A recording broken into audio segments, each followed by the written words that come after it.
Well, let's continue on.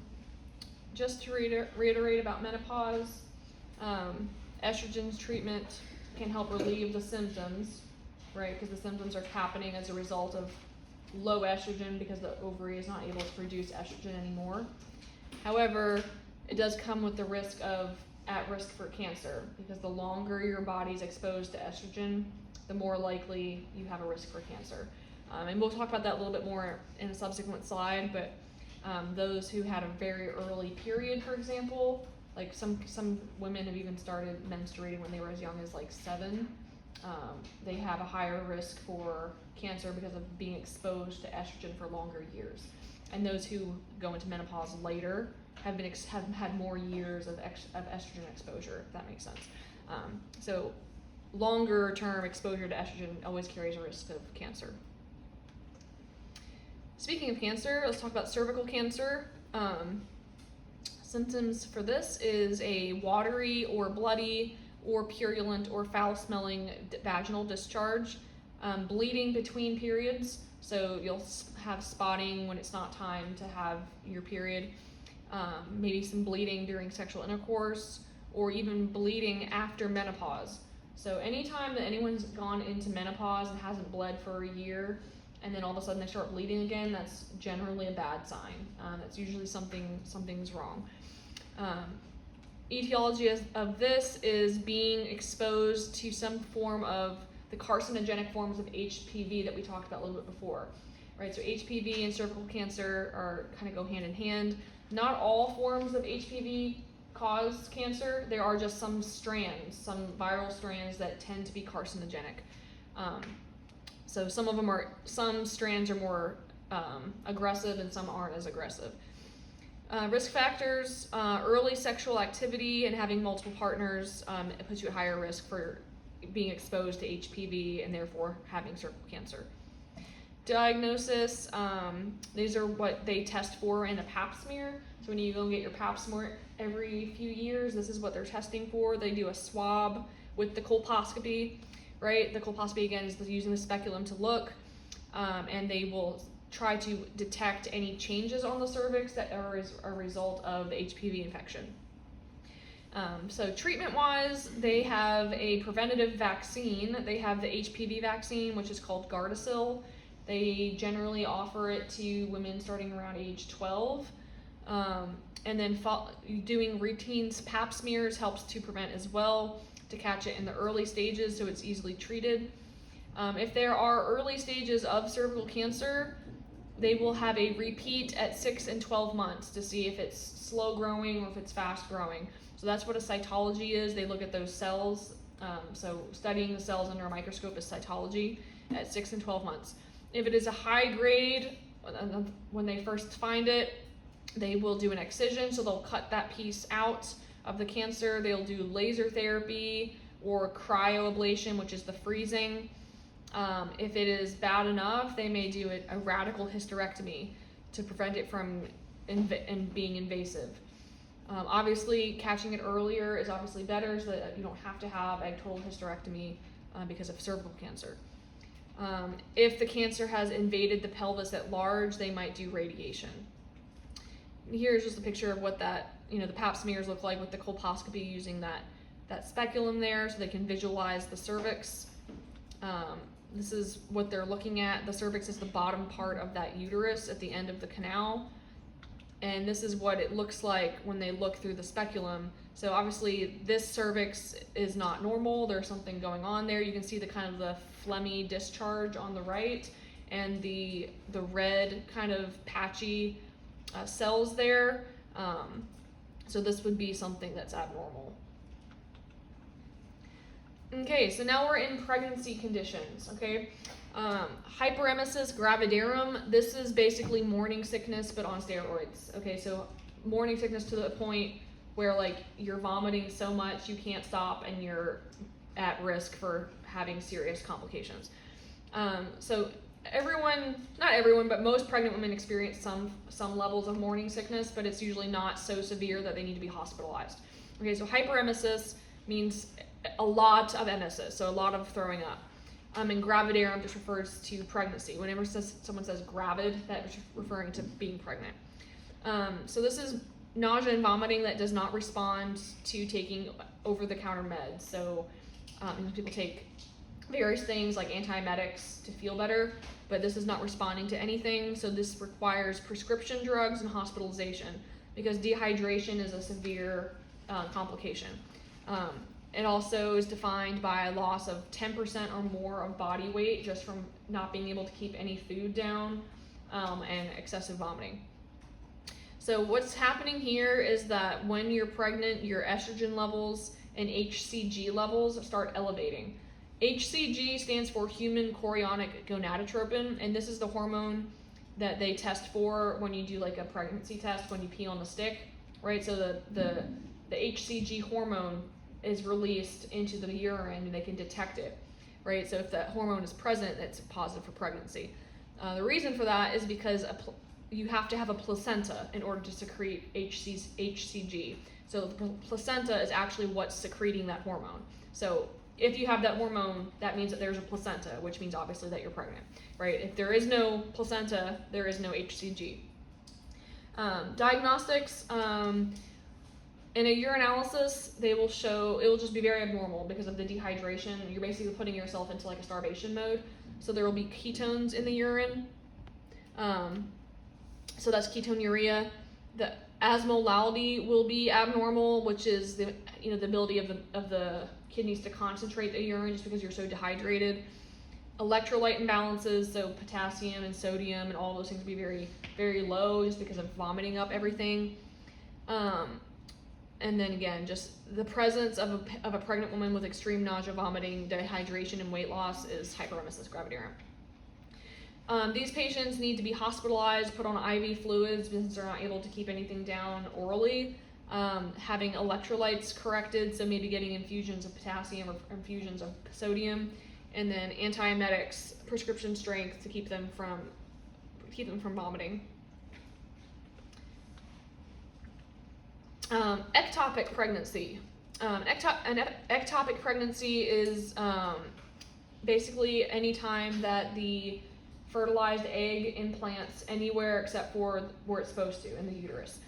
Okay, the most common place where fertilized eggs implant other than the uterus is in the fallopian tubes, obviously because they come down out of the ovary and they just get stuck halfway down instead of making it all the way down to the uterus. Symptoms of this is one-sided pelvic pain, so obviously depending on which side the egg is lodged in, so like if you have the egg lodged in the right side of the fallopian tube, you're going to have right-sided pelvic pain.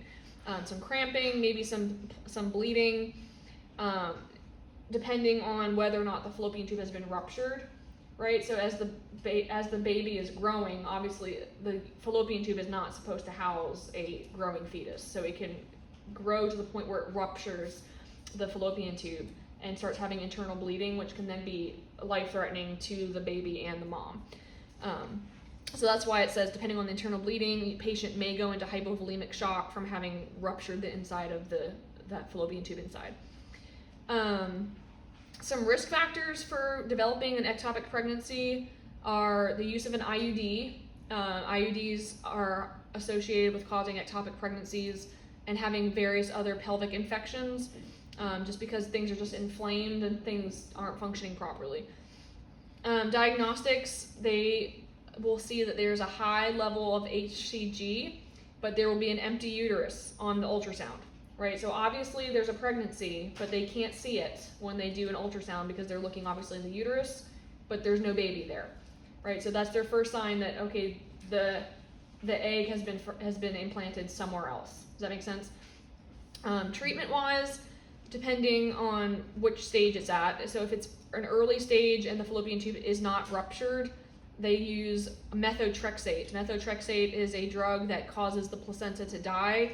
So this is a termination of a pregnancy to prevent loss of life of the mom and the baby, right? So this is it is not like the Plan B pill. Plan B pill does not do this, but methotrexate does terminate a pregnancy. They can also do a laparoscopic surgery to physically remove it, depending on if if that seems to be the best option. Let's see if there's a picture. Yep, so here's a picture of a ectopic pregnancy in the fallopian tube. Obviously, this kind of pregnancy is not viable, right? It can't continue to grow because it doesn't have the nourishment that it needs from the uterus anyways, and if it ruptures, the mother's life is at risk. Preeclampsia and eclampsia. You may have heard of preeclampsia before. It is a pretty common thing that happens during pregnancy. What's happening here is that the placenta develops abnormally. Obviously, the placenta needs a lot of blood flow because the placenta is what gives all of the nourishment to the growing child. So there needs to be a lot of blood flow between the mother and the placenta to give it to the child. If there's not adequate blood flow because of the placenta forming abnormally, the mother's body is going to respond by trying to increase her blood pressure to force more blood through the placenta to get to the child, right? So like if you put, pressure on a garden hose, it speeds up the amount of water that comes out, right? So it's the same idea. It's like the baby's not getting enough blood flow, so the mother's body tries to force more of her blood flow into the baby. So they do these compensating mechanisms to increase the mother's blood pressure to push more blood over there. So what's basically happening is that as time goes on, the mother's blood pressure keeps increasing to the point where it's a dangerous level of blood pressure. And this is again just because the placenta formed abnormally and the vessels are. I'll show you a picture here. So don't worry about all the labels or anything. Just look at basically the picture. So on the left side is a normal pregnancy. You can see that it's wide and there's like lots of room for blood flow to go between the baby and the mom. These are called the spiral arteries that are in the placenta. But on the right side, it's a lot more narrow and it's more spirally and kinky. So that it's harder for blood to flow as well. So the blood flow is just restricted from the mother to the child. So symptoms of preeclampsia is the edema and the weight gain of the mom, and this is just due to the hypertension, right, that she's developing. Blood pressure over 140 over 90, proteinuria, so protein in the mother's urine. It becomes eclampsia when there's a presence of a seizure.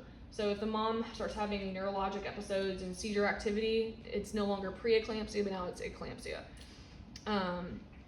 Let's see, where was I? Risk factors for this is if you are older than 35, and you're pregnant, if you have multiple fetuses, so if you're having twins or triplets, you're more likely to have preeclampsia. And if you have diabetes or lupus, systemic lupus erythematosus, SLE. So how do they diagnose this? Well, they do a urinalysis. Every time that a pregnant woman goes to the office, they always do a P test.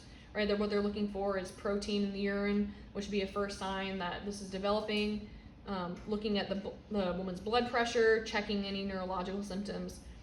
Treatment, the only treatment for this is the delivery of the baby as soon as possible, right? Because as long as that placenta is there and it doesn't have the great blood flow, the mother's blood pressure is still going to continue to rise to try and force blood to that baby. So that's why people with preeclampsia tend to get induced as early as they can. I think, they do it 34 weeks now, to just get that baby out, to risk complications.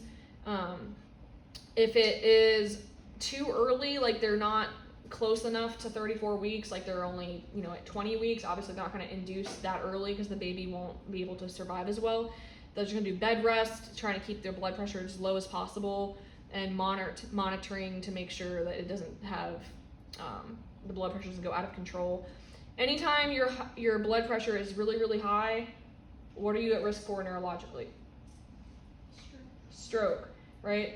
So that's another reason why this is considered dangerous, is because if the mom has a stroke, that puts both the mom and the baby at risk. So neurological symptoms.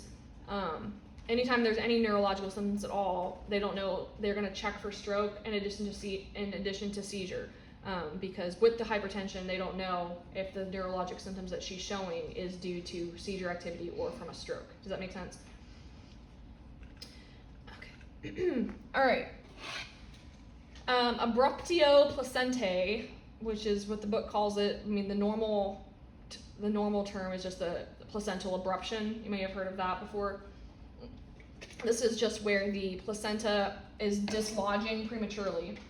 So normally the placenta stays attached and doesn't detach until after the baby's born, and then it spontaneously detaches after childbirth.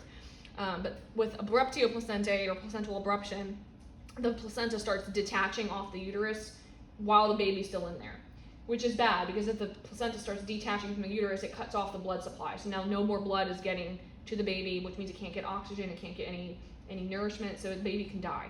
And so this is an emergency. How you know this is happening is there's bright red hemorrhaging, and that's because it's oxygenated blood. It's when someone's pregnant, sometimes they'll have like a darker a darker red kind of spotting. That's not a placental abruption, but if it's like bright red blood that's coming out quickly, that's indicative of a placental abruption. Having painful uterine contractions, and that's the feeling of the uterus trying to contract, control that blood flow, try to put pressure on the wound. Fetal distress, so if like they're doing monitoring, they can see the baby's heart rate going down, going into having distressful symptoms. Why does this happen? There's various different risk factors that can cause a placental abruption.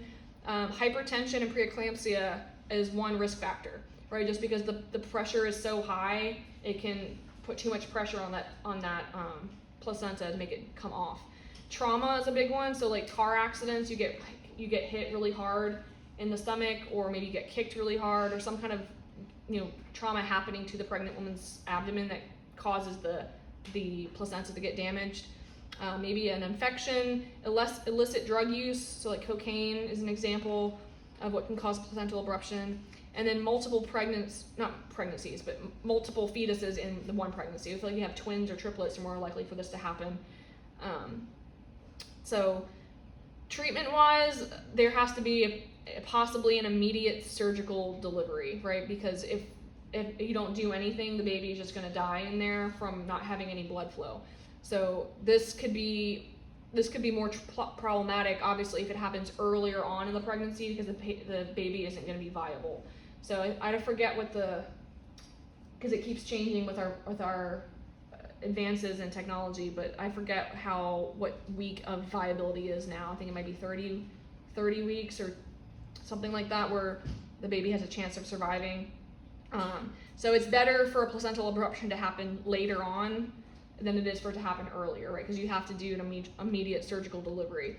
If there's massive blood loss, they might need blood transfusions, along with clotting factors. Clotting factors are just things like, the platelets, to help clot the wound, because there's a big wound now in the uterus from where the placenta ripped off. Right? And the placenta is pretty big. It's like this big around. So imagine having that big size of a wound inside your uterus bleeding, right? That's very big. And so the patient might need a bunch more platelets to help prevent them from bleeding out and having it clot. I think I skipped diagnosis. You're going to want to monitor the fetal heart rate, just make sure they're not going into distress. They might probably do a C-section to get it out faster. They might do an ultrasound to see a picture of what the placenta looks like.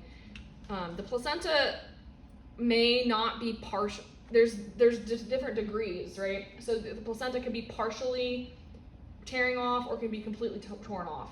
So depending on the degree, depends on how serious it is. So if it's just a minor abruption where only a piece of it has torn off, they'll probably just have you do bed rest and stay still in order for it to heal. If it's a complete abruption, obviously then they have to do an emergency surgery. So this is just kind of a picture of that bleeding from the placenta ripping off there. I did not draw this. I found this on Google. Okay, now we are in the breast conditions, so we're wrapping it up here.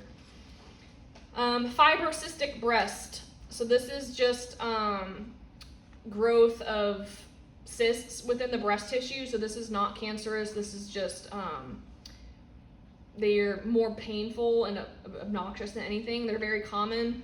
They cause a lot of tenderness, like shooting, stabbing pains in the breast, especially during the premenstrual period. The pain is worse then. because they are responding to the hormonal variations during your period. It's possible to have it only in one breast, but it's also possible to have it on both sides. It's not a cause of concern cancer-wise. It's just sometimes they can be painful.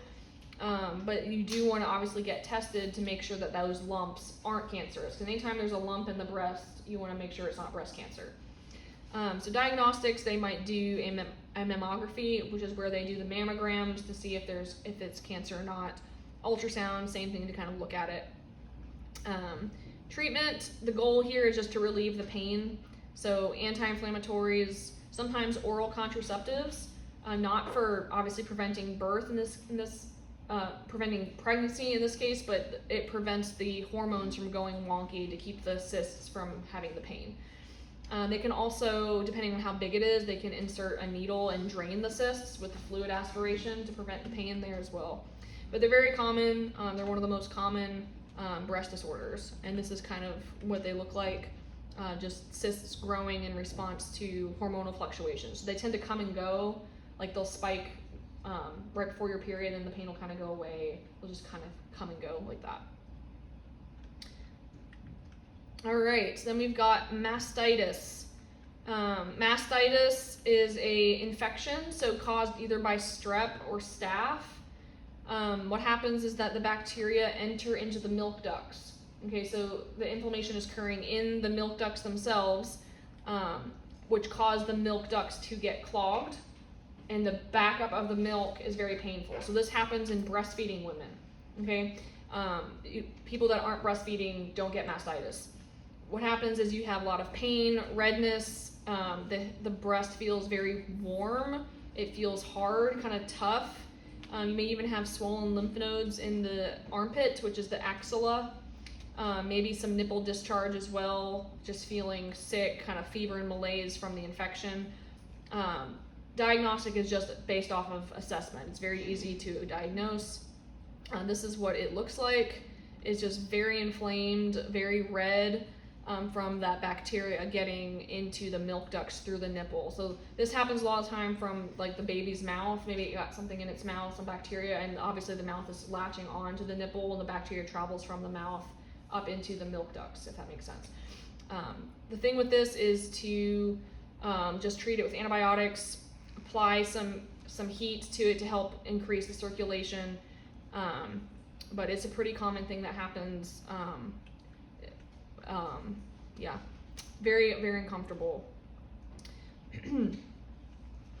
All right, then we've got breast cancer. Breast cancer,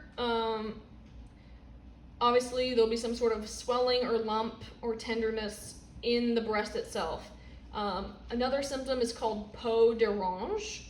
It's a French word that means skin of the orange or orange skin. Basically, this is, let me see if I can show a picture. So your breast starts to look like an actual orange. So it kind of looks like an orange skin. So it's like this weird kind of dimpling that occurs that's often common in breast cancer. If I didn't know, I would have thought this might be an orange, it kind of looks like one. Okay. What's causing this is cancer. Risk factors for breast cancer, as I mentioned earlier, was prolonged exposure to estrogen.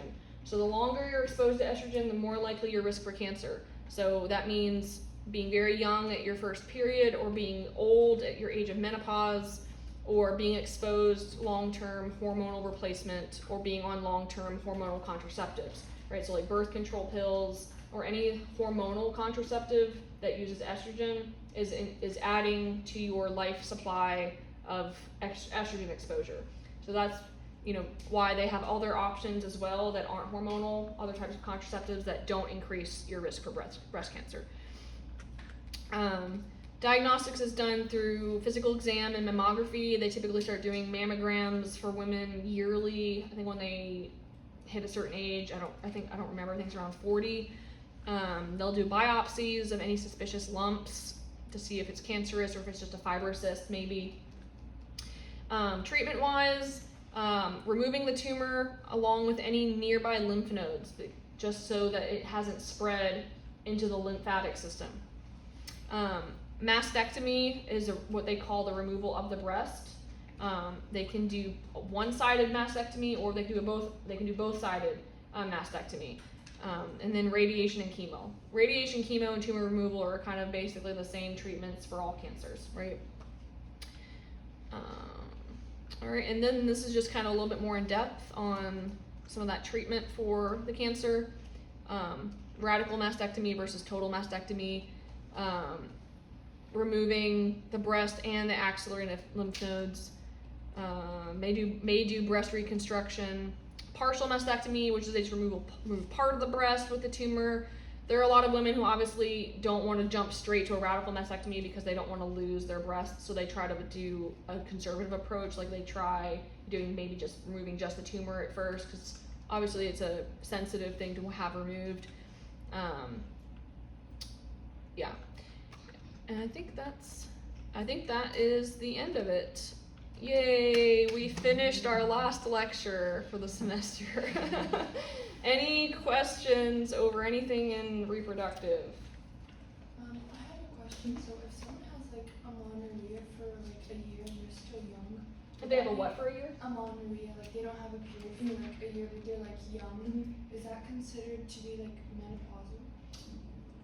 I mean, no, right? But so there's obviously something else that's going wrong in that case, right? So that would be obviously something that you would want to get checked out. A lot of the times, are you talking about someone who maybe hasn't started having a period, or they had a period and then all of a sudden stopped? They had it and then like maybe they lost it. Like you know how some people like work out really hard and Yeah. lose a period. Yeah, so that's actually really common in like gymnasts, because they have such low body fat. When a woman drops below, I don't remember what exactly the number was, but generally women's body fat is like, 15 to 25% is like normal for a woman for have body fat. When they drop below a certain number, they actually stop having periods, right? Because having a certain amount of body fat is important for the hormones for some reason. So that wouldn't be a menopausal thing. Obviously the ovary isn't gotten to the point where it's too old to secrete estrogen. It's just that the body fat is so low. So there could be something else going on as to why they're not having a period. But amenorrhea in itself isn't necessarily menopause, but amenorrhea is a symptom of menopause, if that makes sense. Any other questions about